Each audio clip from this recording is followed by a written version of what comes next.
नमस्कार दोस्तों। आज लेके आए हैं झारखंड बोर्ड में सामाजिक विज्ञान यानी सोशल साइंस में जो पूछा गया है 2025 में। इसका 80 नंबर का रहता है, जिसमें ऑब्जेक्टिव 30 का रहता है। तो वही आज आप लोग को ऑब्जेक्टिव का थोड़ा डिस्कशन करवा देते हैं। और देखिए, इसी टाइप का ऑब्जेक्टिव में क्वेश्चन पूछा जाता है। देख लीजिए, सब सेम क्वेश्चन यही आया था 2025 का एग्जाम में, और 26 में भी इसी तरह के क्वेश्चन आएंगे। तो आप लोग देख लीजिए इसको भी थोड़ा, कि इस टाइप का क्वेश्चन आप लोग कहाँ तक तैयारी किए हैं अभी। तो देखिए, एक नंबर में बोल रहा है कि 1804 की नागरिक संहिता, जिसे आमतौर पर नेपोलियन की संहिता के नाम से जाना जाता है, इसके अंतर्गत डच गणतंत्र, स्विट्जरलैंड, इटली और जर्मनी में सुधार लाने के लिए नेपोलियन ने निम्न में से कौन से कदम उठाए। तो आपको तो इसका आंसर आप लोग को पता है कि नहीं? 1804 में ये जो नेपोलियन है, इसका आंसर हो जाएगा डी नंबर, इनमें से सभी। वहां के प्रशासनिक विभाजनों को सरल बनाया, ये भी कदम उठाया, सामंती व्यवस्था को खत्म किया, किसानों को भू दासत्व और जागीरदारी शुल्कों से मुक्ति दिलाई। तो इसका आंसर हो जाएगा आप लोगों का, इसका आंसर देखिए, आप लोग बता देते हैं। में इटली कितने राज्यों में बटा हुआ था 19वीं सदी के मध्य में? 20वीं सदी के मध्य में इटली कितने राज्यों में बटा हुआ था? तो इसका आंसर क्या हो जाएगा? इसका आंसर टू का बी हो जाएगा। तो 7 राज्यों में बटा हुआ था, 7 राज्य। टू का बी हो जाएगा। आप लोग भी लगा लीजिए। सॉरी, 3 नंबर हो जाएगा इसका आंसर, ये होगा। ठीक है, बी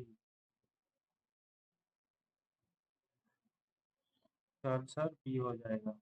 ठीक है, सॉरी सॉरी, कभी 7 ये हो जाएगा। 19वीं सदी के मध्य में इटली कितने राज्यों में बटा हुआ था? तो दो का बी, 7 राज्यों में बटा हुआ था। तीसरा नंबर में आ जाइए। तीसरा नंबर में क्या कह रहा है? जनवरी 1871 में वर्साय में हुए एक समारोह में पर्सा के राजा के रूप में निम्न में से किसे जर्मनी का सम्राट घोषित किया गया? जनवरी 1871 में वर्साय में हुए एक समारोह में पर्सा के राजा के रूप में निम्न में से किसे जर्मनी का सम्राट घोषित किया गया? सम्राट किसे घोषित किया गया था? तो 3 का ए हो जाएगा, विलियम प्रथम को घोषित किया गया था। प्रथम को विलियम प्रथम को सम्राट घोषित किया गया था। विलियम प्रथम, ए नंबर हो जाएगा। ठीक है, आप लोग आ जाइए, चौथा में आ जाइए। लोक परंपराओं और पुनर्जीवित करने के लिए मद्रास में the folklores of southern India के नाम से तमिल लोक कथाओं का विशाल संकलन को निम्न में से किसने प्रकाशित किया था? तो इसका आंसर क्या हो जाएगा? इसका आंसर डी हो जाएगा, नटेशा शास्त्री।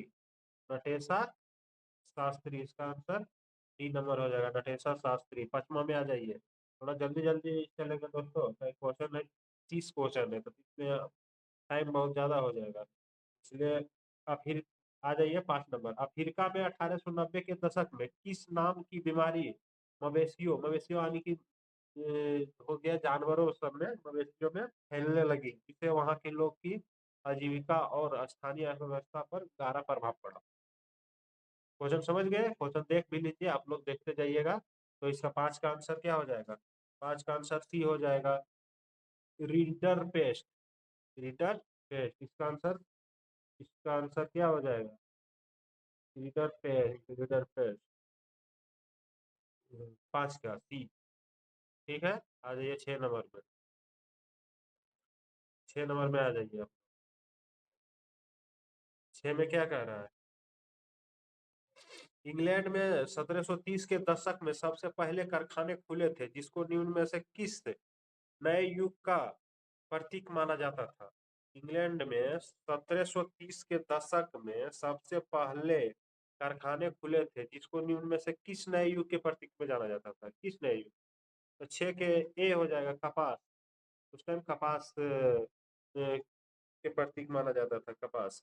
ठीक है, आ जाइए 7वां नंबर।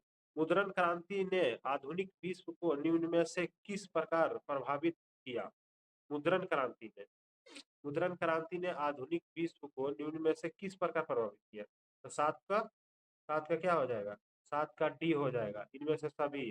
जैसे में इसने वैज्ञानिक खोजों और आविष्कारों की जानकारी को सरल कर दिया, इसने यूरोप में प्रोटेस्ट धर्म विचारों का प्रसार सरल बना दिया, इसने राष्ट्रवाद और जनमानस के विचारों को प्रभावित किया, इनमें से सभी, यानी कि 7 का डी हो जाएगा आंसर। ठीक है, आप लोग देखते जाइएगा, पढ़े होंगे तो थोड़ा आसान होते जाएगा। इसे आप लोग देख लीजिए ना, इसी टाइप का क्वेश्चन 2026 में भी पूछा जाएगा, सेम टू सेम पूछेगा इसी तरह। तो जहां जहां से ये क्वेश्चन उठाया गया है, आप लोग को सब्जेक्टिव भी थोड़ा थोड़ा हम दिखाते जाएंगे, इस टाइप का पूछता है, दिखाएंगे दूसरा वीडियो में। तब तक ये वीडियो अभी देख लीजिए फिलहाल। 8 नंबर में आ जाइए। 1870 के दशक में भारत मातृभूमि की स्तुति के रूप में वंदे मातरम गीत निम्न में से किसने लिखा था? वंदे मातरम किसने लिखा था?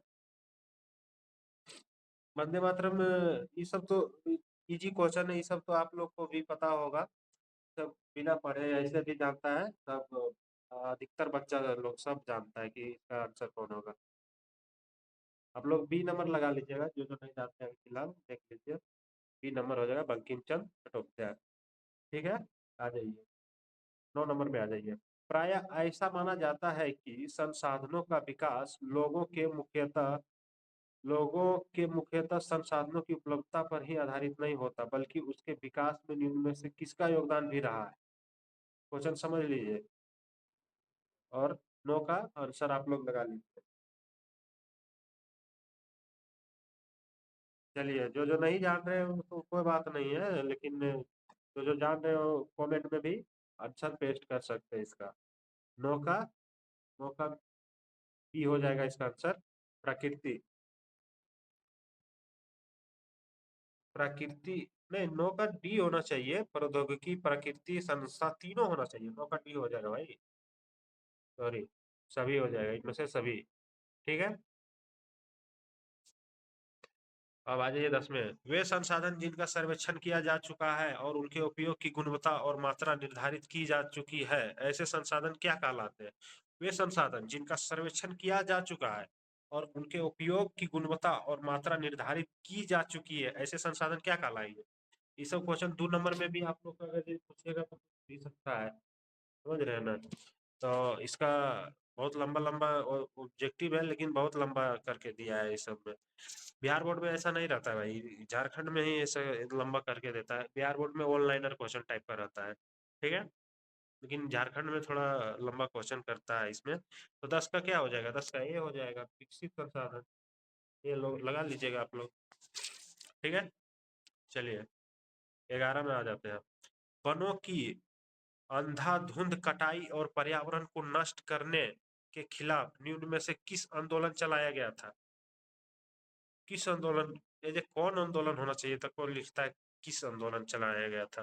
तो कोई बात नहीं, चलते होते रहता है इस तरह। 11 का क्या हो जाएगा? 11 का सी हो जाएगा। ये सब इजी क्वेश्चन है, पूरा सब भी जानता है, चिपको आंदोलन ये सब देहरादून के इसी में चलाया गया था। चलिए ठीक है, आ जाइए। आपने 12 का देख लीजिए, सी हो जाएगा, चिपको आंदोलन 11 का। और 12 का देखिए, सिरस्का टाइगर रिजर्व भारत के किस राज्य में स्थित है? Sariska tiger reserve, Sariska tiger reserve Bharat के किस राज्य में स्थित है? पता है आप लोगों को? नहीं पता होगा तो बता देते हैं आप लोग को। 12 का बी हो जाएगा, राजस्थान में सरिस्का टाइगर रिजर्व, राजस्थान में है। ठीक है, सरिस्का टाइगर रिजर्व भारत के किस राज्य में? राजस्थान में स्थित है। ठीक है, आ जाइए। 13, पेड़ की छाल, पत्तियों, टहनियों और जड़ों से एक प्रकार का रसायन निकाला जाता है, जिसका प्रयोग कैंसर रोगों के उपचार के लिए किया जाता है। उस रसायन का नाम निम्न में से क्या है? पता है आप लोगों को? 13 का 13 का सी हो जाएगा टेक्सोल। ठीक है, लगा लीजिए टेक्सोल सी। आ जाइए 14 नंबर। 14, भारत की नदियां पर अत्यधिक दुष्प्रभाव है और यह प्रतिदिन गहराता जा रहा है। इसमें संपूर्ण जीवन खतरे में है। इसका प्रमुख कारण निम्न में से किससे माना जाता है? किससे माना जाता है? और भारत प्रतिदिन गहराता जा रहा है, इससे संपूर्ण जीवन खतरे में, इसका प्रमुख में किसे माना जाता है? तो 14 का क्या हो जाएगा? 14 का डी हो जाएगा। 14 का डी। इनमें से सभी कृषि आधुनिकीकरण, बढ़ती जनसंख्या, औद्योगिकरण, सब डी हो जाएगा इनमें से सभी। चलिए 15 आ जाइए। 15 में क्या बोल रहा है? राजस्थान के शुष्क व अर्ध शुष्क क्षेत्रों में पालर पानी शब्द निम्न में से किसके लिए प्रयोग किया जाता है? पालर पानी किसके लिए, मतलब कौन चीज के लिए प्रयोग किया जाता है? तो 15 का क्या हो जाएगा? 15 का आप लोग जानते हैं? 15 का बी हो जाएगा, वर्षा जल। वर्षा, पालर पानी का मतलब वर्षा जल। ठीक है, वर्षा जल, बी नंबर लगा लीजिएगा। आ जाइए। मोनाजाइट रेत, 16 नंबर का। मोनाजाइट रेत में निम्न में से कौन सा खनिज पाया जाता है? मोनाजाइट रेत में कौन सा खनिज पाया जाता है मोनाजाइट में? 16 का, 16 का ये हो जाएगा, थोरियम पाया जाता है। थोरियम, ए नंबर हो जाएगा। ठीक है, थोरियम। अब आ जाइए आप लोग 17 नंबर। 17 नंबर का देख लीजिएगा। 17 नंबर क्वेश्चन क्या कह रहा है? भारत में उच्च कोटि का हेमाटाइट, हेमाटाइट मतलब समझ रहे हैं ना, लोएस्क इसका हेमाटाइट किस का लोएस्क मयूरभंज और केंदुझर जिलों में पाया जाता है, जो वहां स्थित बादाम पहाड़ के खदानों से निकाला जाता है। मयूरभंज व भारत के किस राज्य में है? मयूरभंज और केंदुझर भारत के किस राज्य में है? जानते हैं आप लोग? 17 का, 17 का ये हो जाएगा, उड़ीसा में है ये सब दोस्तों। मयूरभंज ये सब उड़ीसा में है, लोएस्क खदान है ये सब। ठीक है, झारखंड का बगल का है उड़ीसा। उद्योगों की स्थापना स्वतः जटिल है। उनकी अवस्थिति को प्रभावित करने वाले कारक निम्न में से किसे माना जाता है? किसे माना जाता है? ऑप्शन इसमें नहीं है, आप लोग दिखाते हैं ऑप्शन में। 18 का ऑप्शन क्या हो जाएगा? 18 का डी हो जाएगा। इनमें से सभी कच्चे माल की उपलब्धता एवं भूमि श्रम एवं पूंजी संचार बाजार पर, ये हो जाएगा इसका सर डी। ठीक है सर डी। आ जाइए आप लोग 19 नंबर में। 19 में क्या कर रहा है? निम्न में से कौन राजनीतिक स्थिरता को बनाए रखने में मदद करता है? निम्न में से कौन राजनीतिक स्थिरता को बनाए रखने में मदद करता है? राजनीतिक स्थिरता को बनाए रखने में मदद करता है। तो 19 का क्या हो जाएगा? 19 का बी हो जाएगा, सत्ता का बंटवारा। स्थिरता को बनाए रखता है सत्ता का बंटवारा। सत्ता का बंटवारा 19 का बी नंबर आंसर हो जाएगा। ठीक है, ठीक है, लगा लीजिए आप लोग 19 का बी। 20 का आ जाइए। ये क्या कह रहा है?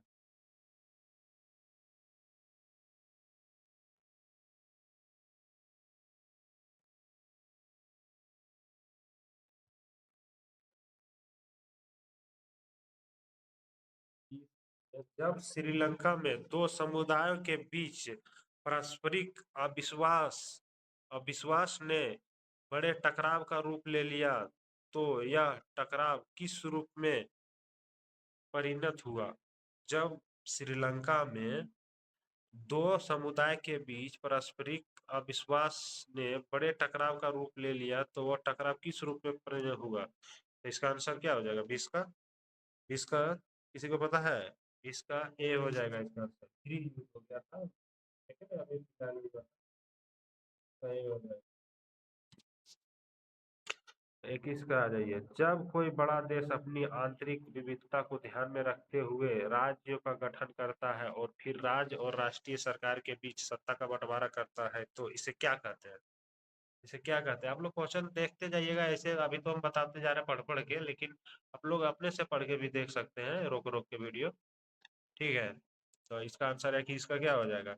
है कि इसका सी हो जाएगा, संघीय शासन व्यवस्था। संघीय शासन व्यवस्था। ठीक है, ये शासन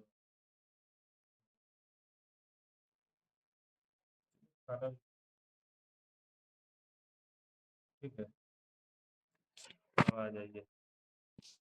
वैसे सभी धर्मों में वर्णित निम्न में से किस प्रकार का कानून महिला से भेदभाव करता है, जिसे महिला आंदोलन ने मांग की है कि सरकार को इन कानून को समतामुल्क बनाने के लिए बदलाव करना चाहिए। क्या हो जाएगा इसका आंसर? 22 का, 22 का आप लोग देख लीजिए, 22 का बी हो जाएगा, पारिवारिक कानून। ठीक है, पारिवारिक कानून 22 का बी, 22 का बी पारिवारिक कानून। भारत में चुनाव के बाद जब किसी भी दल को बहुमत प्राप्त नहीं होता है और वो आपस में मिलकर सरकार बनाते हैं, तो इस प्रकार की बनने वाली सरकार को किस नाम से जाना जाता है? ये तो आप लोग भी पता होगा किस नाम से जाना जाता है। सभी जगह तो अभी फिलहाल गठबंधन है कि सरकार है, सभी जगह करीब करीब 22 का ये हो जाएगा गठबंधन सरकार। ठीक है, और अब बिहार में तो गठबंधन है चलता है। लोकतंत्र में 24 नंबर देखिए, लोकतंत्र में सबसे बड़ी चिंता किस बात की होती है? लोकतंत्र में सबसे बड़ी चिंता किस बात की होती है? ऑप्शन देख लीजिए चारों आप लोग, किस बात की होती है? 24 का डी हो जाएगा, देश की एकता और अखंडता बनाए रखना, राजनीतिक दलों का दुष्प्रभाव, महंगाई, बेरोजगारी जैसी समस्या, ये सब हो जाएगा, ये सभी। ठीक है, आ जाइए 25। हमारे देश हमारे देश भारत का विकासात्मक लक्ष्य निम्न में से क्या होना चाहिए? 25 का क्या होना चाहिए इसका आंसर? पता है किसी को? 25 का आंसर क्या हो जाएगा? 25 का आंसर डी हो जाएगा अभी, प्रति व्यक्ति आय में वृद्धि। हम लोग को जैसे साक्षरता स्तर में भी वृद्धि, लोगों के स्वास्थ्य स्थिति में सुधार है, तो सब कुछ चाहिए, तो इसका आंसर डी। ठीक है, तो देख लीजिएगा, कंफर्म डी। 26 का आ जाइए। जब हम प्राकृतिक संसाधनों का उपयोग करके किसी वस्तु का उत्पादन करते हैं, तो इसमें किस क्षेत्र की गतिविधि कहा जाता है? किस क्षेत्र की गतिविधि कहा जाता है? तो सब 26 का क्या हो जाएगा? 26 का आंसर भी हो जाएगा, द्वितीय क्षेत्र। द्वितीय क्षेत्र, जल्दी जल्दी थोड़ा लेना पड़ेगा, टाइम ज्यादा हो जाएगा, तो पर टाइम कम टाइम में ज्यादा क्वेश्चन बता देंगे तो अच्छा रहेगा। इनमें से कौन सा, 27 का, इनमें से कौन महत्वपूर्ण मध्यवर्ती भूमिका प्रदान करके आवश्यकताओं के दोहरे संयोग की जरूरत को खत्म कर देती है?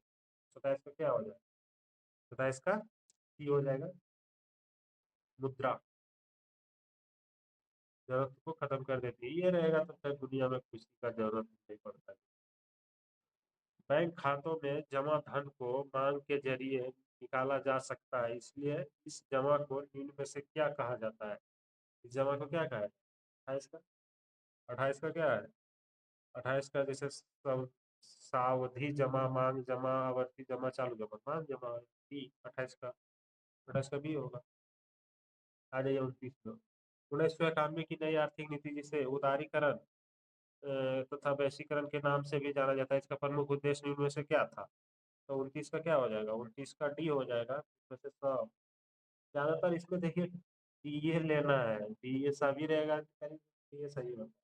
ठीक है, ऐसे भी नहीं जानते हैं तो भी डी मार देना तो हो जाएगा। उपभोक्ताओं को सुनिश्चित अनुचित सौदेबाजी और शोषण के विरुद्ध निम्न में से किस प्रकार का अधिकार प्रदान किया जा गया है? तो 30 का क्या हो जाएगा? तो 30 का आप लोग देख लीजिए, 30 का सी हो जाएगा, क्षतिपूर्व निवारण का अधिकार। ठीक है, तो इसी तरह हमारे चैनल से जुड़े रहे दोस्तों। आप लोग को सारा विषय का ऑब्जेक्टिव पहले हम दिखा देंगे, उसके बाद सब्जेक्टिव का भी वीवीआई क्वेश्चन इसी चैनल पर आप लोग को देते जाएंगे, और अच्छा से तैयारी करवा देंगे भाई। थोड़ा जुड़ जाइए इस अच्छा कंटेंट के साथ, आप लोगों को तैयारी करवा देंगे। मैथ का भी ला रहे हैं, मेरा एगो दोस्त है, मैथ अच्छा बता देगा आप लोगों को। मैथ का भी अच्छा रहेगा, इंग्लिश का भी देख लेंगे, हिंदी, सारा विषय यानी संस्कृत का टोटल ऑब्जेक्टिव करवा देंगे। ठीक है, ऑब्जेक्टिव, सब्जेक्टिव और वीवीआई क्वेश्चन सब्जेक्टिव वाला पूरा आप लोग को देख के सारा दिया जाएगा। ठीक है, तो झारखंड की पाठशाला को फॉलो कर ले, सब्सक्राइब कर ले, और अपने दोस्तों को भी बताएं कि इस पर ऑब्जेक्टिव क्वेश्चन अभी चल रहा है। ठीक है, तब तक के लिए धन्यवाद। जय हिंद, जय भारत, जय जोहार, जय बिहार।